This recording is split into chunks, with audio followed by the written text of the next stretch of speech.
Bonjour tout le monde. Aujourd'hui, on va faire une vidéo dans un décor un peu différent. C'est pour vous dire que le fromage qu'on s'apprête à faire est très facile à réaliser, qu'on va pouvoir le manger dès la même journée. On n'a besoin d'aucun affinage. C'est le panir.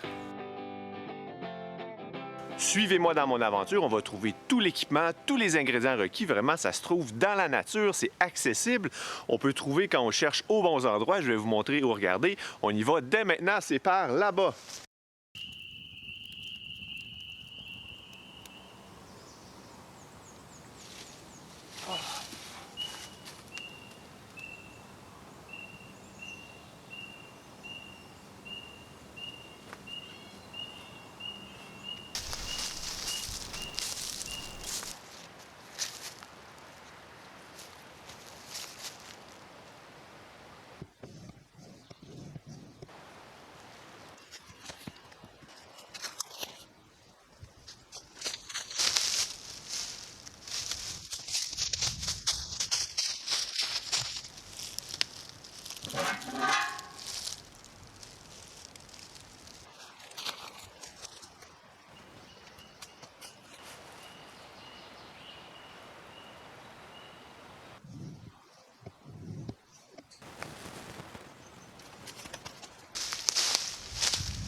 Quand on fait du fromage, notre objectif, c'est de transformer du lait qui est à l'état liquide en un fromage qui est solide. Pour ça, on veut coaguler le lait.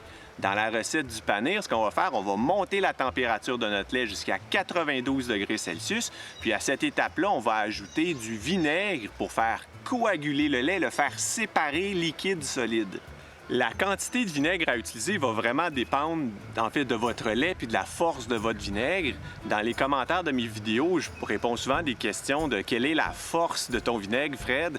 Puis, en fait, mon vinaigre est à 5 d'acide acétique, mais c'est pas vraiment ça qui est important. Regardez votre lait, ajoutez un peu de vinaigre à la fois, puis quand vous observez une séparation, puis je vais vous le montrer ici, ou si on voit mal à cause des conditions extérieures, je vais vous montrer une vidéo qui vous montre bien à quel moment on a vraiment une séparation. Et c'est seulement quand on atteint cette séparation qu'on arrête d'ajouter du vinaigre. Ce que je fais pour ne pas que ça brûle, dans le fond, en fait, ce n'est pas de brasser constamment, c'est je fais un tourbillon. Donc, le lait reste en mouvement durant quelques minutes. Ça me permet d'aller faire d'autres choses comme chasser le petit gibier, me nourrir de la forêt.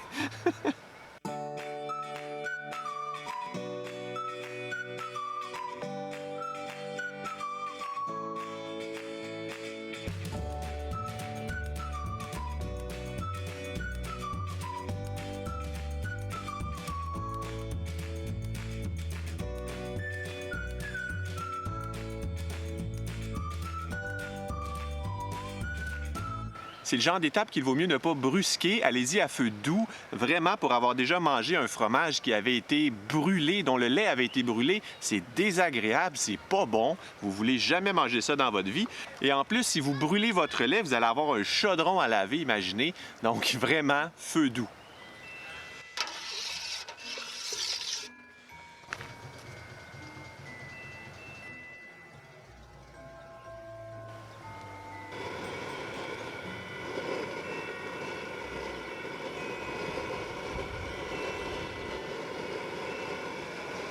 À 92 degrés, on peut fermer le feu. Et pour mes 8 litres de lait, on devrait ajouter environ 120 ml de vinaigre. Mais comme je vous dis, regardez votre lait, allez-y un petit peu à la fois, donc environ 20 ml à la fois. Tournez, créez un tourbillon. Ce que j'ai trouvé, c'est que ça aide à la coagulation. En fait, ça aide au lait à s'agglutiner ensemble.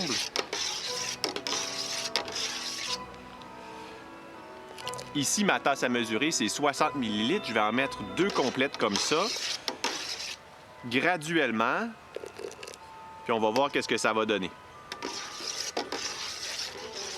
Déjà, je commence à observer un peu de mousse un peu plus dense, mais c'est pas encore ce qu'on recherche. Vraiment, vous allez voir la séparation. Vous devriez pouvoir voir pratiquement à travers le liquide qui va devenir un peu plus jaunâtre.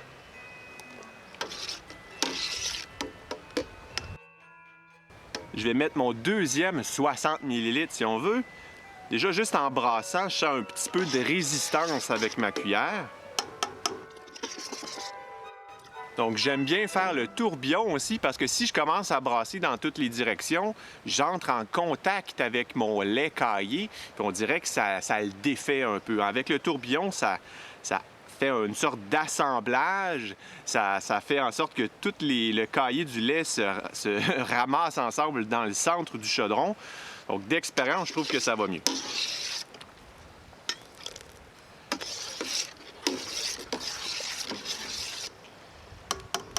Et puis, assurez-vous que votre lait soit en mouvement, bien entendu. Autrement, votre vinaigre ne sera pas uniformément réparti.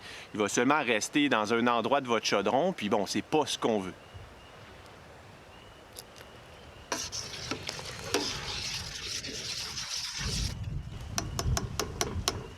Après mes 120 ml de lait, je n'ai toujours pas ma séparation que je recherche, donc je vais ajouter encore du vinaigre dans un lait en mouvement toujours.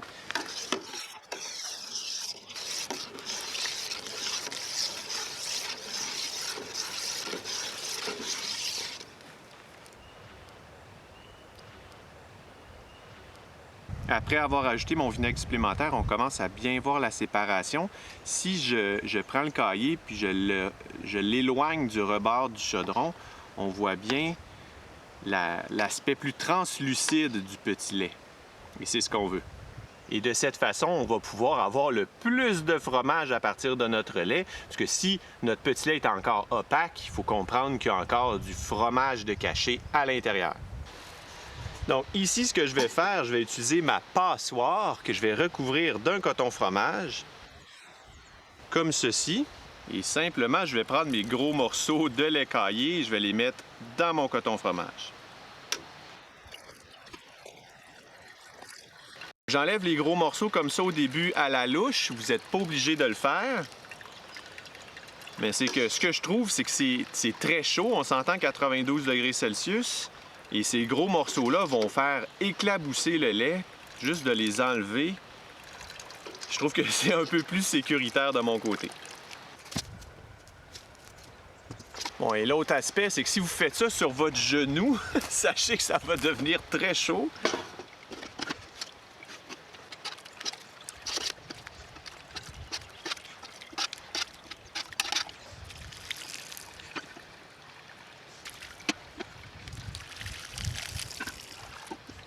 Une fois le fromage transféré dans son coton fromage, laissez-le drainer une quinzaine de minutes.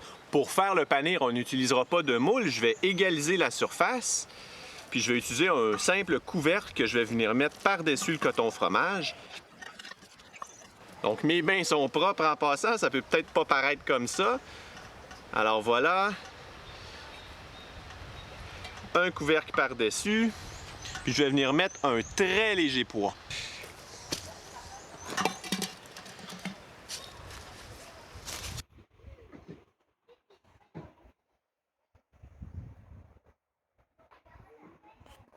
À partir d'ici, ce que vous pouvez faire, c'est le consommer tel quel. Moi, ce que j'aime bien, c'est de le retourner puis de le represser encore un autre 15 minutes.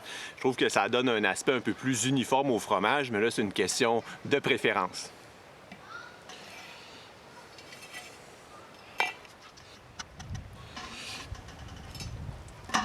Puis en le pressant comme ça, ce qui est important, c'est de ne pas laisser le bout du coton fromage comme ça sur le dessus, parce que ça va s'incruster, ça va laisser des marques dans votre fromage.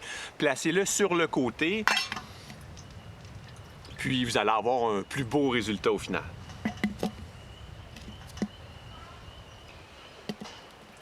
Puis pour la deuxième presse, vous pouvez toujours ajouter un petit peu plus de poids. Moi, c'est ce que je vais faire. J'aime bien que mon panir se tienne bien quand même, qu'il y ait moins d'ouverture à l'intérieur. En le brassant dans la cuisson plus tard, je trouve que ça se tient mieux, puis ça donne un peu moins de grumeaux qui vont se séparer du fromage dans la recette dans laquelle je vais l'intégrer.